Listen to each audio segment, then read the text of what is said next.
What's going on, everyone? Welcome back to Better Biomed. Today's going to be another public service announcement because, gosh, I get so frustrated either because of customers or because of technicians messing up fasteners. That's right. Today we're going to talk about using the correct tool and you guys out there that are boogering up fasteners. Gosh, nothing says a bad technician like somebody that just sits there and just rounds out a fastener. Oh my gosh, it's extremely frustrating. So let's talk about some of the most common problems, and I got a few examples here.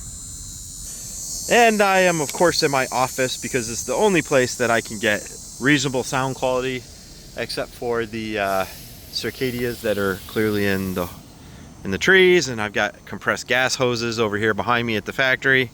But this is still a better environment than what I normally have to deal with.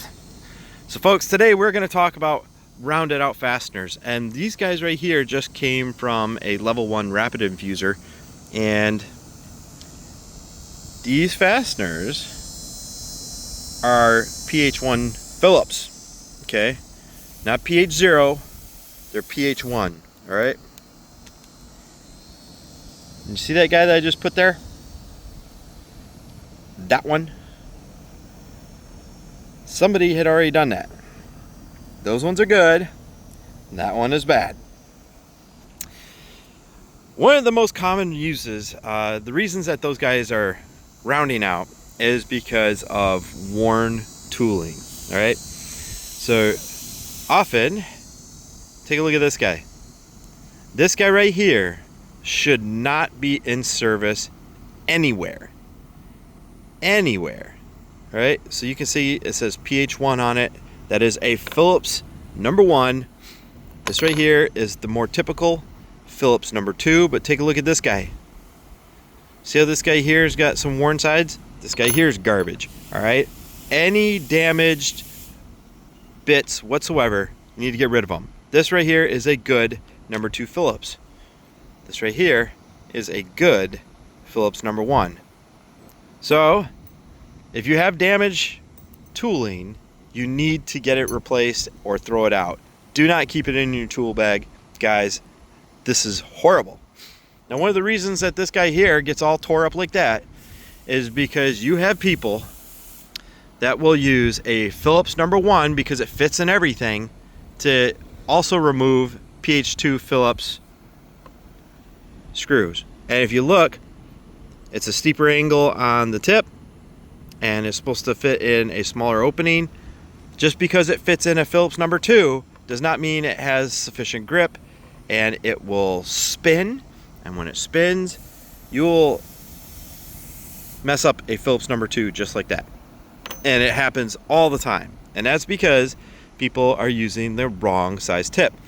Now, if you have a driver in your tool bag and you keep a PH1 in it all the time because it fits more applications, you're a bad technician. I'm telling you this as a fact. PH1 is actually kind of rare happening. Now, here on Rapid Infuser, you can see they're all PH1s. But if you use a PH1 for a majority of your stuff, you're a bad technician. Phillips number 2 is the most common, but they do wear out. These are replaceable. It's a consumable. So you should have extra bits. Now, if your bit gets a little chewed up like that, get rid of it. Only keep brand new bits. I see people trying to remove all sorts of screws in the field with these pocket screwdrivers. Pocket screwdrivers are almost always a PH1 or PH0, which is even smaller. And also it gets chewed up. So not only is it chewed up, which I already said, if it's chewed up, you need to get rid of it, but it's the wrong size. Most Phillips screws are going to PH2. Now let's talk a little bit about Allens. I've done videos on this before, but nobody clearly listens because I go into biomed shops and stuff all the time, and I see this is the standard. And I know the industry just absolutely loves ball-ended drivers. They love it. Even a lot of the bits are ball-ended. If you have ball-ended T-handles like this, you're probably wrong. Because the fact of the matter is throughout my whole career, fewer things have messed up fasteners than these ball-ended Allens. And balls, because of the insufficient amount of real estate to grip onto the screw, you can see it's only gripping on a little tiny shoulder there in the middle. They wear out faster. You can see the wear patterns on this guy. Now, I do not use ball-ended Allens for anything, because you will mess things up. And it's just too easy to grab it and use that end when you can see this particular one has got a non-ball ended T-handle. You're supposed to use this to break it loose and then that one to get it out. However, it's just too easy for people to try and break fasteners loose with that, and then they strip it out. It's so common and it's so annoying. Folks, if you have Allens in your toolkit, you should be using the straight Allen wrenches, the straight cut. The ball ended is just for odd angles, and even then they do a piss poor job. It's a miserable tool. These things here mess up more fasteners than anything else. Now, the last thing I want to talk to you guys about is the fact that there is metric and standard for Allens. I cannot tell you how many times I've talked to other techs or rode along with them and they only have one set of Allen wrenches in their toolkit.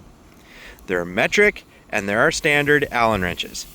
And if you only have one set in your tool bag, you're wrong. Almost guaranteed you're going to be wrong. And if you have only one set and ball ended, you're doubly wrong. That right here is the world's most horrible tool. You should have two sets, metric and standard, of the L-shaped Allens like this with the straight cut, no ball cuts. All right, guys, that is my rant. You technicians that are boogering up fasteners out there, you actually frustrate me.